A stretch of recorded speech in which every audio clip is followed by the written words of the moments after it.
Nous sommes en plein cœur d'une nuit port-gentillaise. Autour des tables de billard, de baby-foot ou du karaoké, ici se retrouvent des jeunes travailleurs parmi lesquels des agents de maîtrise et des cadres issus de secteurs professionnels divers. Pourtant, tous ont en commun un leitmotiv. Ils ont tous choisi de ne pas voir la crise pétrolière comme une fatalité. Tous, et particulièrement certains d'entre eux, qui ont même fait le choix de se constituer en organisation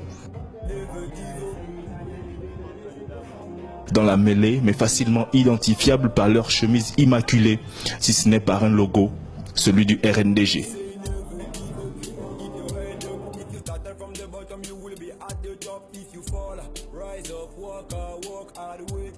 C'est précisément le 17 avril 2016 que leur vient l'idée d'unir leur énergie dans un environnement des affaires fortement dépendant des caprices du prix du baril du pétrole. Jules Nyama est à la base de ce point de vue. Transitaire de formation et de profession, c'est avec des amis qu'ils décident à Port-Gentil de la création de ce qu'ils baptiseront Réseau national pour le développement du Gabon, un tissu de jeunes professionnels et entrepreneurs. Parmi eux, Ulrich Girongui, chef d'escale dans le transport du personnel par voie aérienne. Le réseau national pour le développement du Gabon à ce jour compte exactement 162 membres, dont la plupart résident à Port-Gentil, parce que c'est ici que le réseau a été créé, et pour le reste sur Libreville. Pour l'instant, nous ne sommes qu'entre Libreville et Port-Gentil, et pourrions dans les prochains jours étendre notre réseau jusqu'à l'intérieur du pays.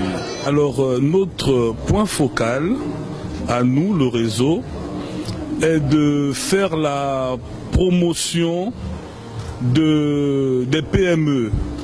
Donc, par son réseau de correspondants, n'est-ce pas, nous faisons la promotion des petites et moyennes entreprises et les accompagnons, n'est-ce pas, à prospérer. 162 expériences différentes convergent donc autour de cette aventure dans la petite et moyenne entreprise et petite et moyenne industrie au Gabon. On y retrouve un peu de tout dans leur rang. En plus du transit et du transport du personnel par hélicoptère, il y a des professionnels en stratégie et support de communication comme Ivan à son propre compte. Des spécialistes du pétrole reconvertis dans la formation professionnelle comme Serge également à son compte. Des douaniers, des employés du secteur pétrolier, des agents de l'administration publique et des jeunes affairistes.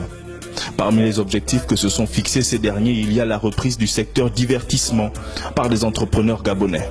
Nous essayons de nous positionner dans tous les secteurs d'activité en fonction des différents projets de nos membres. Ça nous permet justement aujourd'hui de nous lancer dans des activités qui étaient, on va dire auparavant, repris et entretenues par des ressortissants étrangers.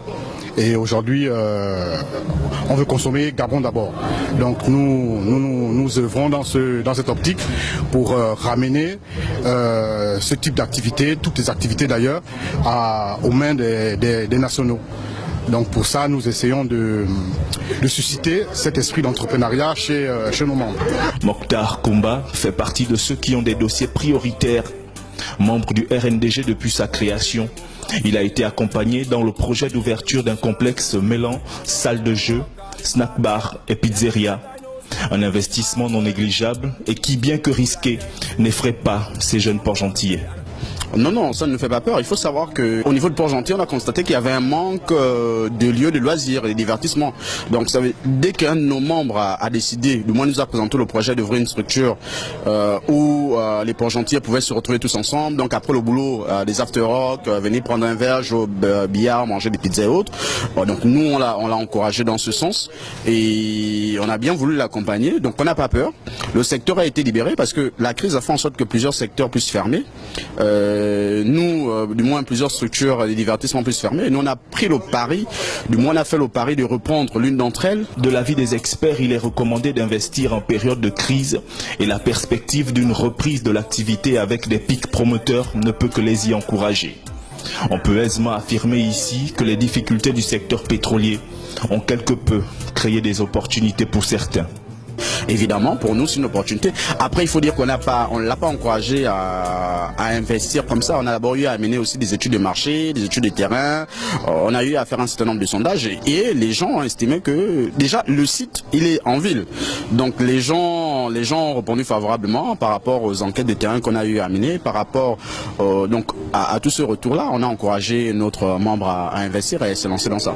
En plus de Mokhtar, 3 autres membres de la même organisation ont déjà repris la main sur les établissements de même type et dans Port-Gentil. Toute chose qui n'exprime qu'un peu plus leur volonté de gaboniser le secteur du divertissement dans la capitale économique gabonaise. Avec aujourd'hui près d'une centaine d'employés au compteur et toutes structures confondues, les attentions et compétences des membres du RNDG sont désormais focalisées sur l'ouverture d'un circuit de karting dans l'hémisphère nord de la ville du Sable.